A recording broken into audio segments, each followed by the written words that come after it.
Hello dear students, इस video में हमको कराने जा रहे हैं सोशल साइंस के हिस्ट्री का सब्जेक्टिव क्वेश्चन। इसमें जितने भी क्वेश्चन हैं सभी के सभी गेस किए हुए क्वेश्चन हैं, सभी महत्वपूर्ण क्वेश्चन हैं। आप लोग इसको रट लीजिएगा, पूरे अच्छे से याद कर लीजिएगा।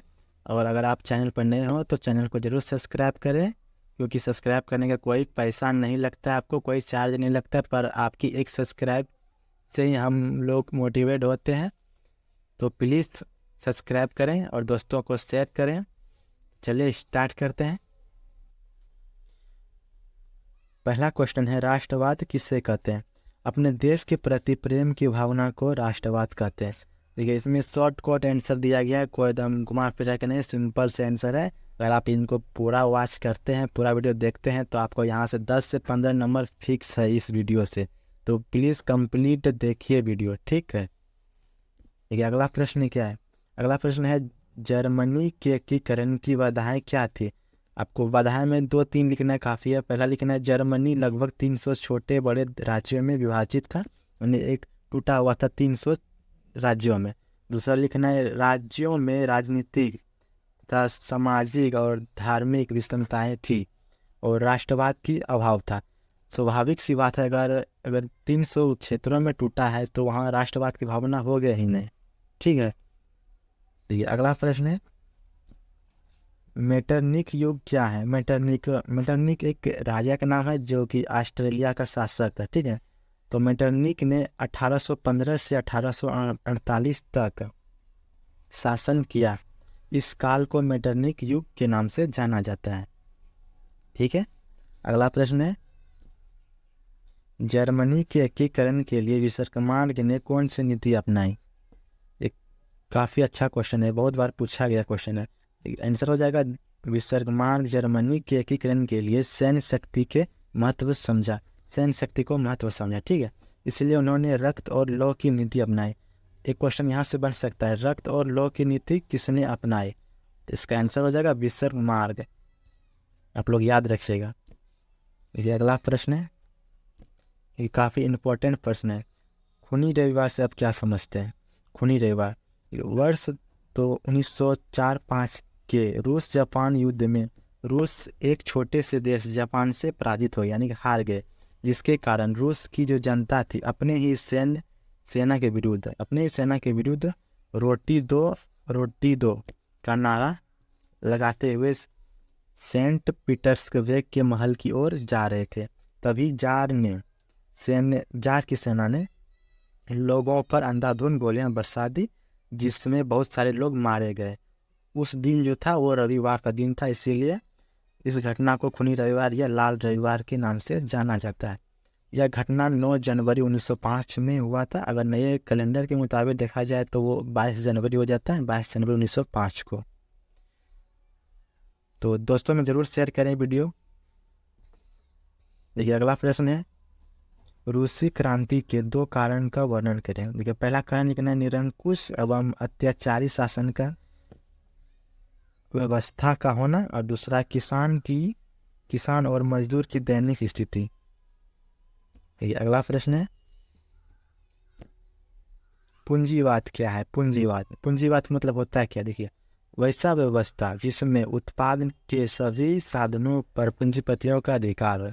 जैसे आपने खेती किया, सारा कुछ आपने किया, पर उनका अधिकार उसका जो मालिक हो। अगला प्रश्न है, शीत युद्ध से आप क्या समझते हैं? शीत युद्ध यानी कि कोल्ड वार, ठीक ना। वैसा युद्ध जिसमें 2 देश के बीच तनाव का वातावरण रहता हो, यानी कि तनाव रहता हो लेकिन वास्तविक में युद्ध नहीं होता है, उसे शीत युद्ध कहते हैं।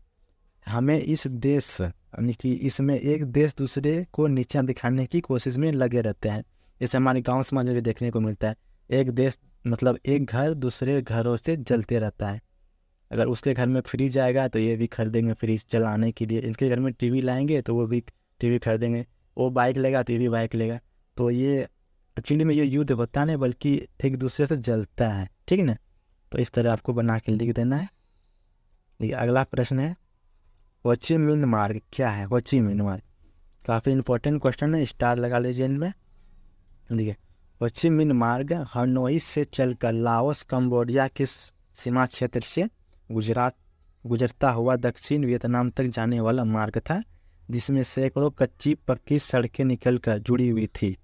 अमेरिका इसे अनेकों बार क्षतिग्रस्त किया, यानी कि इनको तोड़ने की कोशिश किया, परंतु इनको फिर से ठीक कर दिया गया। ठीक है ना। देखिए, होचिमिन एक रास्ता था, यानी कि मार्ग था, जो कि हनोई से चलकर लाओस कंबोडिया के सीमा क्षेत्र तक जाता था, जिसके बीच में अनेक अनेक सड़क बनी हुई थी, कच्ची पक्की, यानी कि ईंटा की सड़क, कहीं मिट्टी की सड़क, कहीं कुछ। तो इसी को बोलते हैं होचिमिन मार्ग, जिसमें लोग भूल जाते थे, अगर जाना हो इधर तो चल जाते थे इधर दूसरे साइड पे। देखिए, अगला प्रश्न देखते हैं। नापाम और एजेंट ऑरेंज क्या है? नापाम एक तरह का ऑर्गेनिक पाउडर था, जिसका उपयोग त्वचा को जलाने के लिए होता था।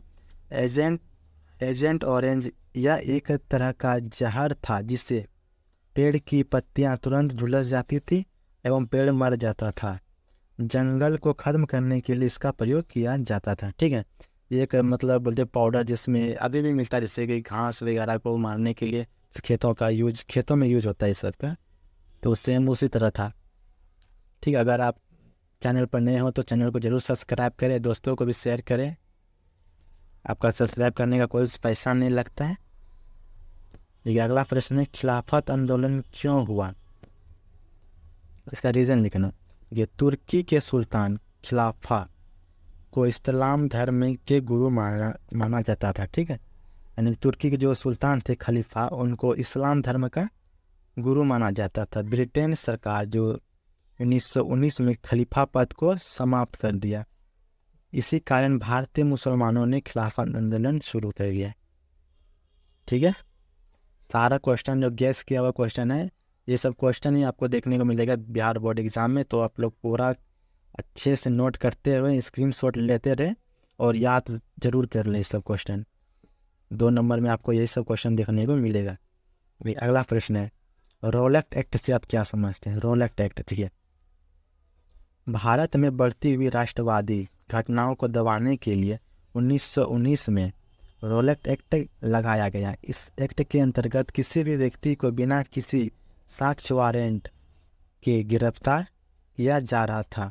इसे बिना वकील, बिना अपील और बिना दलील का कानून कहा जाता है। यानी कि आप किसी से यानी कि रिक्वेस्ट भी नहीं कर सकते हैं, आप अपने आप को मतलब आप कुछ भी नहीं किया फिर भी आपको उठा के ले जाता था। इस कानून को काला कानून के नाम से भी जाना जाता है। यहाँ से ऑब्जेक्टिव बन सकता है कि काला कानून किस कानून को कहते हैं, तो रॉलेट एक्ट को कहते हैं। ठीक है। अगला प्रश्न में, अगला प्रश्न है, जालियांवाला बाग हत्याकांड के बारे में लिखना है। जालियांवाला बाग हत्याकांड। देखिए, डॉक्टर सत्यपाल और किचलू की रिहाई के लिए 13 अप्रैल 1919 को जालियांवाला बाग में एक सार्वजनिक सभा बुलाई गई, जहां जनरल और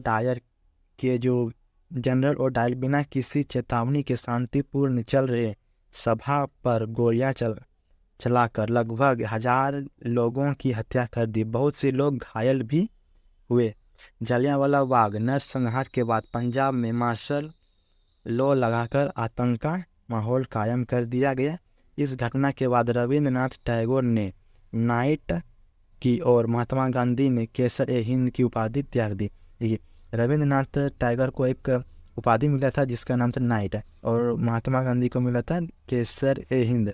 दोनों ने अपना उपाधि को वापस इस्तीफा दे दिया, छोड़ दिया। ये पहले के ज़माना में यानी कि उपाधि दिया जाता था, जिससे कोई अच्छा काम करे उनको उपाधि दिया जाते थे, तो इन्होंने वापस कर दिए। ठीक है।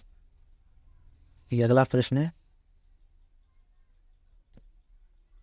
गांधी इरविन पैक्ट अथवा दिल्ली समझौता क्या है? देखिए, सविनय अवज्ञा आंदोलन को रोकने के लिए गांधी और इरविन के बीच 15 मार्च 1931 को दिल्ली में समझौता हुआ।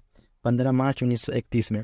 ये आपको क्वेश्चन बन सकता है कि गांधी इरविन यानी जो समझौता वो कब हुआ था? यानी 15 मार्च 1931 में, जिसे गांधी इरविन पैक्ट या दिल्ली समझौता के नाम से भी जाना जाता है। इस समझौते के तहत गांधी जी को द्वितीय गोलमेज सम्मेलन में भाग लेने के लिए बुलाया गया। ओके। अगला प्रश्न देखते हैं।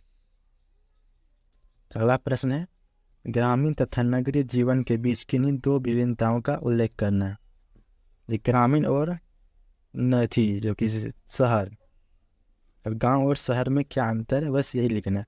ये पहला लिखना है कि ग्रामीण लोग आजीविका का साधन कृषि पशुपालन होता है, यानी कि गांव के लोग अधिकतर कृषि करते हैं और पशुपालन में ये उनका यानी कि जीवन चलता है। जबकि नगरीय यानी कि शहर के लोग यानी कि उद्योग धंधा व्यापार में आदि रहते हैं, उनका जो जीवन चलता है वो धंधा हुआ, व्यापार हुआ, दुकान वगैरह इस सब में उनका चलता है। दूसरा, उनमें स्वास्थ्य यातायात आदि व्यवस्था का अभाव होता है, जबकि नगरों में शिक्षा स्वास्थ्य यातायात आदि अवस्थाएं अच्छी होती है। यानी कि गांव में सड़क वगैरह जाने आने की सुविधा कम होती है, जबकि बल्कि थी शहर में ये सब काफ़ी अच्छा देखने को मिलता है। बस 2-3 लिख देना काफ़ी है। उसमें भूमंडलीकरण किसे कहते हैं? विश्व के सभी राष्ट्रों का आर्थिक, सांस्कृतिक और राजनीतिक रूप से एक साथ जुड़ना भूमंडलीकरण कहलाता है। यानी कि सांस्कृतिक, आर्थिक और राजनीतिक सभी को एक साथ जोड़ना ही भूमंडलीकरण कहलाता है। ओके, अगला प्रश्न देखते हैं। अगला क्वेश्चन है, पांडुलिपि क्या है? व्हाट इज द पांडुलिपि? इसकी क्या उपयोगिता है?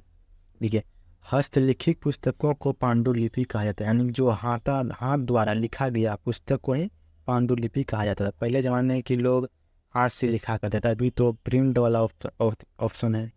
पहले लोग हाथ से ही लिखा करते थे किसी बुक को। इसका उपयोग इतिहास के संबंधित जानकारी को प्राप्त करने के लिए किया जाता था। अगला प्रश्न क्या है? अगला प्रश्न है, भारतीयों द्वारा वर्नाकुलर प्रेस एक्ट का विरोध क्यों किया गया? देखिए, वर्नाकुलर प्रेस एक्ट लॉर्ड लिल्टन के द्वारा 1878 ईस्वी में लागू किया गया था।